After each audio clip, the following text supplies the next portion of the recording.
الرحمن الرحیم الحمد للہ رب العالمین والصلاة والسلام علی سید الانبیاء والمرسلین سیدنا و نبینا بالقاسم مصطفی محمد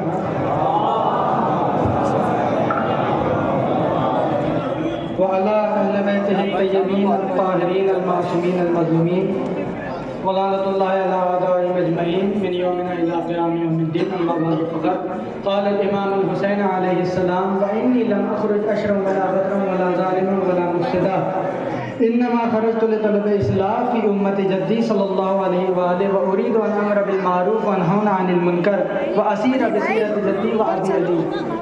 امام حسین علیہ السلام کا پھر سے وہی قول میں نے سرنامے صبح اس لیے قرار دیا کیونکہ میں یہ چاہتا ہوں کہ اس سب پوری کائنات کو یہ معلوم ہو جائے کہ امام حسین علیہ السلام اگر مدینے سے چلے تھے تو امر بالمعروف کے لیے چلے تھے، کوئی شر پھیلانے کے لیے نہیں چلے تھے۔ امام حسین نے اسی خطبے میں کہا تھا کہ میں نہیں نکل رہا ہوں کہ شر پھیلاؤں، میں نہیں نکل رہا ہوں کہ ظلم و جور برپا کروں، میں نہیں نکل رہا ہوں کہ دنیا میں لوگوں میں اختلاف پیدا کر رہا ہوں، میں نکل رہا ہوں تو صرف اس لیے کہ اپنے جد کی امت کی اصلاح کروں۔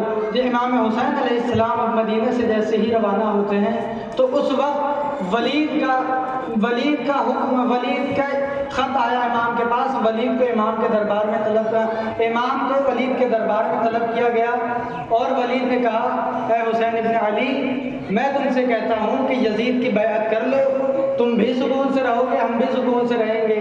جیسے ہی ولید کا یہ جملہ کہنا تھا میرے مولا نے اپنے صفات و کمالات گنانا شروع کیے، کہا کہ ان اہل بیت النبوہ ومعدن الرسالہ ومختلف الملائکۃ وبنا فتح اللہ وبنا ختم اللہ ویزید رجل فاسق فاجر خمر قاتل النفس المحرمۃ وبالفسق ومثلی لا یبایع مثلا، کہ مجھ جیسے کی بیعت نہیں کر سکتا۔ امام حسین علیہ السلام نے کہا کہ یزید کافر، فاجر، بندروں سے کھیلنے والا، اور ہم وہ ہے کہ جن کے گھروں میں آیت تطہیر نازل ہوتی ہے، جن کے گھروں میں قرآن نازل ہوتا ہے، جو اللہ نے ہم ہی سے شروعات کی اور ہم ہی پر اختتام کیا۔ اور امام حسین نے فرمایا کہ یزید کافر، فاجر، بندروں سے کھیلنے والا۔ امام حسین نے کہا کہ مثلی لا یبایع مثلا، مجھ جیسا اس جیسے کی بیعت نہیں کر سکتا۔ امام حسین علیہ السلام یہ کہہ کر یہ ثابت کرنا چاہ رہے ہیں، صرف امام حسین نے اس وقت کے لیے جملہ نہیں کہا تھا بلکہ قیامت تک کے نظام بنا دیا کہ جو بھی حسینی مزاج کا ہوگا کبھی بھی یزیدی مزاج کے انسان پر بیعت نہیں کرے گا۔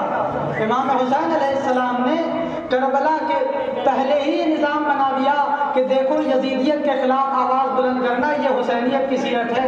یزیدیت صرف اس کو نہیں کہتے کہ ہم یزید یا کوئی بھی یزید کے ماننے والا ہو اسے یزیدیت اس پر واجب ہے یا اس پر قائم ہے، یزیدیت یہ نہیں ہے۔ آپ کا پڑوسی بھوکا ہے، آپ کھانا کھا رہے ہیں، یہ یزیدیت ہے۔ آپ کے بھائی کا حق آپ نے کھایا، یہ یزیدیت ہے۔ آپ کی اولاد کا حق آپ نے کھایا، یہ یزیدیت ہے۔ آپ کے بہنوں، ماں باپ کا حق آپ نے کھایا، یہ یزیدیت ہے۔ حسینیت اس کے مقابلے میں ہے کہ اگر آپ کا پڑوسی بھوکا ہے تو آپ اس کو کھانا کھلائے، آپ کا ہم وطن پریشان ہے تو آپ اس کو کھانا کھلائے، آپ اس کی پریشانی کو دور کرے، آپ کے محلے والا پریشان ہے تو آپ اس کی پریشانیوں کو دور کرے۔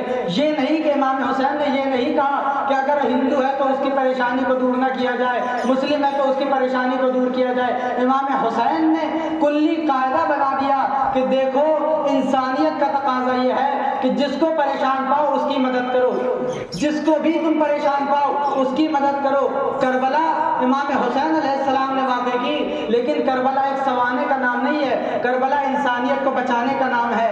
کربلا صرف ایک واقعے کا نام نہیں ہے، کربلا پوری ظلم کے خلاف آواز اٹھانے کا نام ہے۔ کربلا 72 کے شہید ہونے کی جگہ کا نام نہیں ہے۔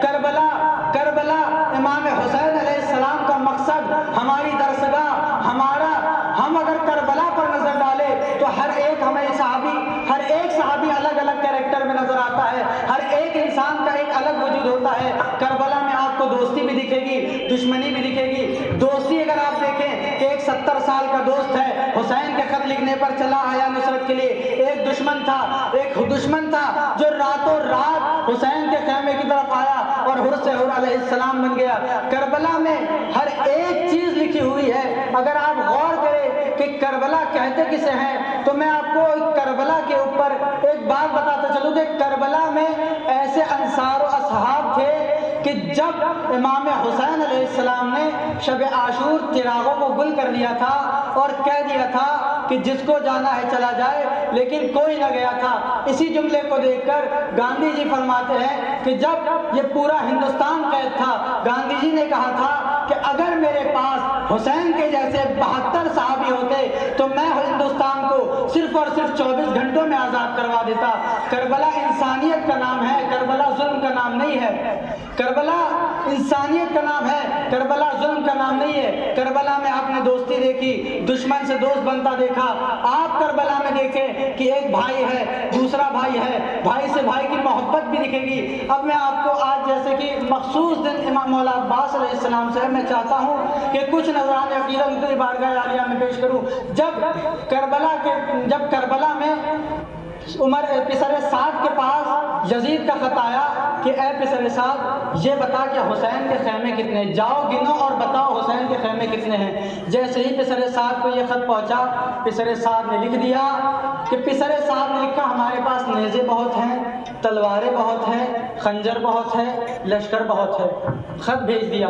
دوسرے دن یزید کا خط آیا، پسر سعد یہ بتاؤ تم یہ بتاؤ کہ حسین کے خیمے کتنے ہیں۔ پھر پسر سعد نے کہا ہمارا دریا پر قبضہ ہے، ہماری شمشیروں میں دھار ہے، ہمارے تیر انداز اچھے ہیں، ہمارے نیزہ بردار اچھے ہیں۔ اس نے پھر یہ خط لکھا اور واپس بھیج دیا۔ تیسرے دن جب یزید کا خط آیا، پسر سعد اگر آج تو نے اس خط کا جواب نہ دیا تو میں تجھے لشکر کی سپاہ سالاری سے نکال دوں گا۔ جملہ آپ کے نظر کرنے جا رہا ہوں، آپ توجہ فرمائیے گا کہ پسر سعد کو جب یزید نے یہ لکھا کہ اے پسر سعد یہ بتا کہ حسین کے خیمے کتنے ہیں، پسر سعد کہتا ہے اے یزید اب کس ماں کے لال میں اتنا جگر ہے کہ عباس کے ہوتے ہوئے حسین کے خیموں کی طرف نظر اٹھا کر دیکھے۔ کس ماں کے لال میں اتنا جگر ہے کہ عباس کے ہوتے ہوئے حسین کے خیموں کی طرف نظر اٹھا کر دیکھے۔ تو شاعر کا خوب کہتا ہے کہ نام عباس کا میں ورد ذبح کرتا ہوں۔ مولا عباس کا نام ہی صرف ایسا ہے کہ آپ اگر تصور کریں، آپ اگر محسوس کریں تو آپ کو لطف آ جائے۔ نام عباس کا میں ورد ذبح کرتا ہوں، فکر کو تیز طبیعت کو جمع کرتا ہوں۔ نام عباس کا میں ورد ذبح کرتا ہوں، فکر کو تیز طبیعت کو جمع کرتا ہوں۔ آج پھر زور قلم کو میں عیاں کرتا ہوں، شب عاشور کی تاریخ بیاں کرتا ہوں۔ کیوں نہ آتا علم اسلام کے جرار کے ہاتھ، مدتوں چومے ہیں حیدر نے علمدار